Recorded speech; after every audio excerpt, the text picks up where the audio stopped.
Mr. Shoaff put it to me this way. He said, Jim, if you had enough reasons, you could do the most incredible things. I never forgot how he put that. If you have enough reasons. See, reasons will change your whole life. Mr. Shoaff said to me, he said, Mr. Rohn, I think you've got plenty of intelligence, you've got plenty of talent, you've got plenty of ability. Probably what you lack is plenty of reasons. He said, I don't think your current bank balance is a true indication of your level of intelligence. I was happy to hear that. He said, I think you're much smarter than your present bank balance indicates. And that turned out to be true. I was much smarter. But of course my first question was, well then why isn't it bigger? And he said, you don't have enough reasons. You've got enough intelligence, but not enough reasons. So see, reasons can change your life. Here's what else I found out. Reasons come first, answers come second.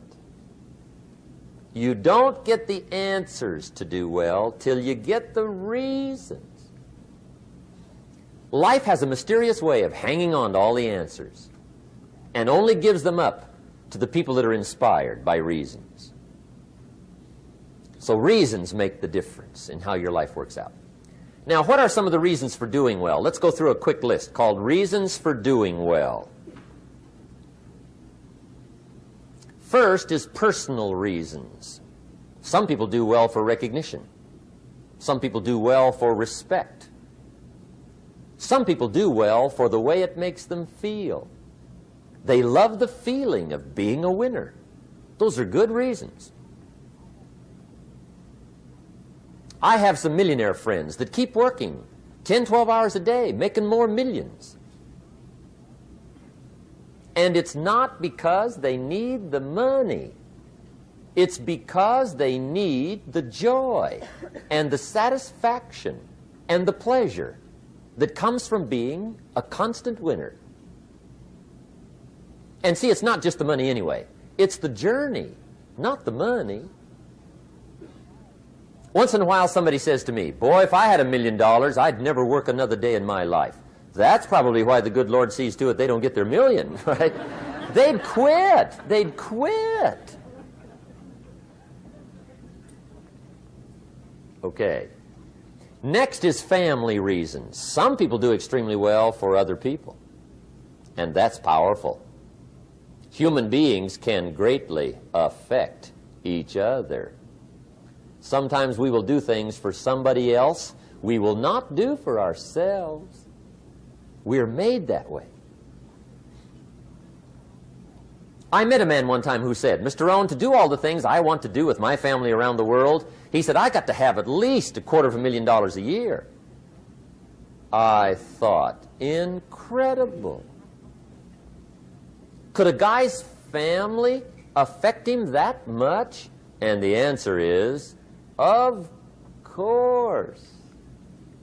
How fortunate are the people that find themselves greatly affected by somebody for personal achievement. And we are affected. The writer of a recent song said, if not for you, the winter would hold no spring, couldn't hear a robin sing. I just wouldn't have a clue if not for you. So we can be affected. That might be one of the most stimulating reasons to do well, finding somebody.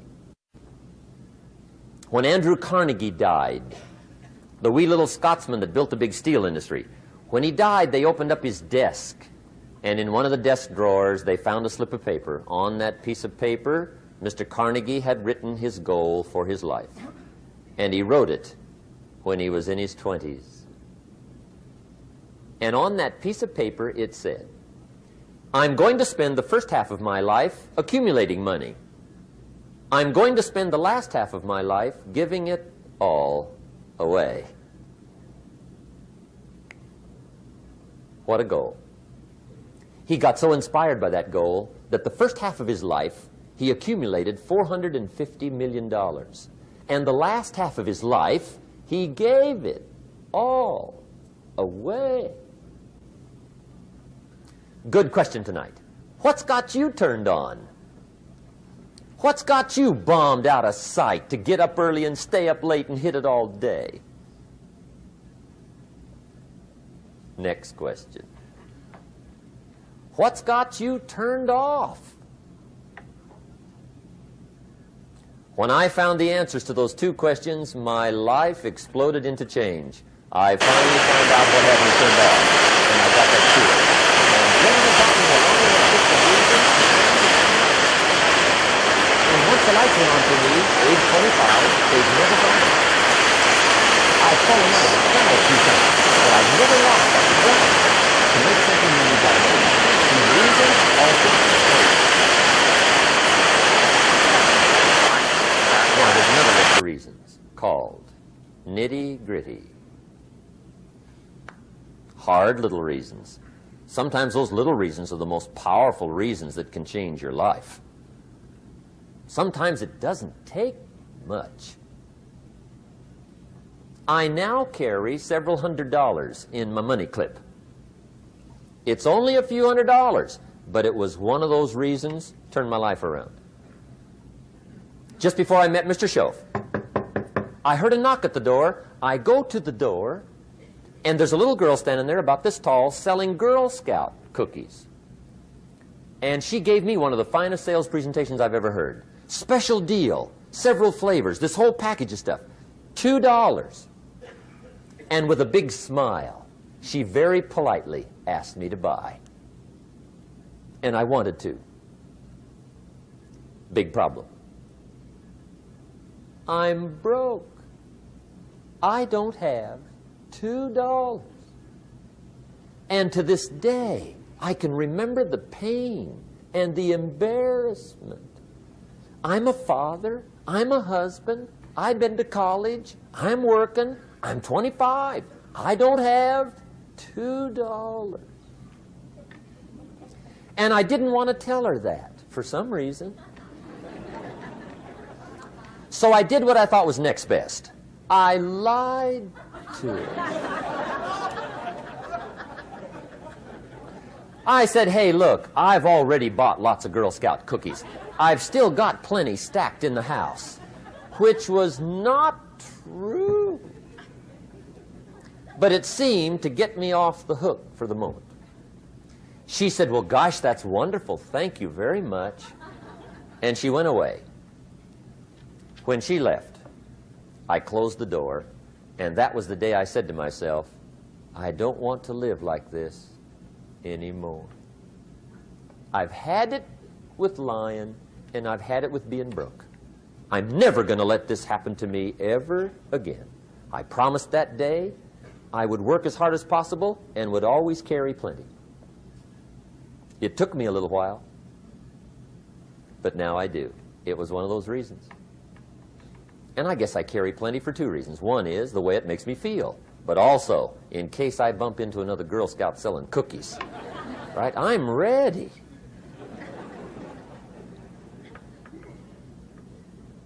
I walked out of the Bank of America one time up in Saratoga, California, where I used to live. Two little girls selling candy right outside the bank. Good place. Some girls' organization they're working for, right? I come walking out of the bank. This first little girl walks up to me. She said, Mister, would you like to buy some candy? I said, I probably would. What kind is it? She said, it's almond roca. I said, my gosh, that's my favorite. She said, wonderful. I said, how much is it? She said, it's just $2. I thought, incredible. I said, how many boxes of that candy have you got? She said, 5. And her little friend was standing there. She was selling candy too. I said, how many boxes have you got? She said, I've got 4. I said, that's 9. I'll take them all. They said, really? I said, yeah, it's my favorite. I've got some friends. I'll pass them around. They got so excited, put all this candy together. I reached in my pocket, gave them the $18. When I've got the candy and they've got the money, that first little girl looks up at me. She says, "Mister, you are really something." How about that? Can you imagine only spending $18 and have somebody look at you in the face and say, "You are really something"? Now you know why I carry heavy, right? I'm not going to miss anymore. It was just one of those reasons. Helped to change my life. One of my nitty-gritty reasons was budget finance. Budget finance used to grind my soul. Way back in those early days, I had fallen for one of those consolidation loans where you take all your little hard-to-pay bills, put them into one big impossible-to-pay bill, right?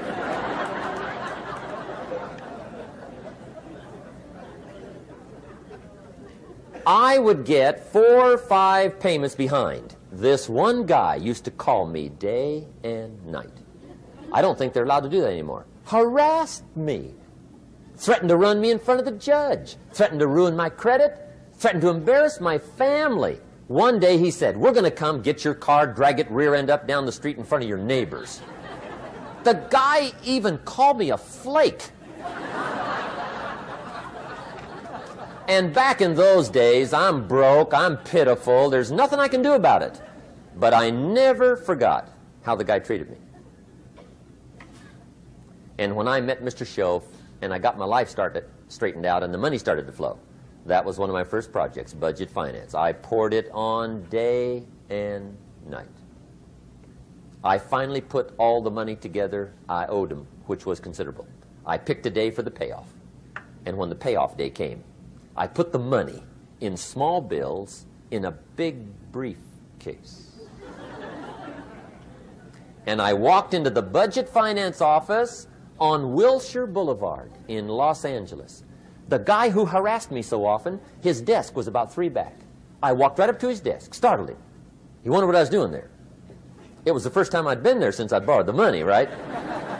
Without saying a word, I opened up this briefcase, dumped this pile of money all over his desk. I said, "Count it. It's all there. I will never be back." And I turned around and stormed out. Now, that might not be noble, but if you haven't tried it, you've got to one time.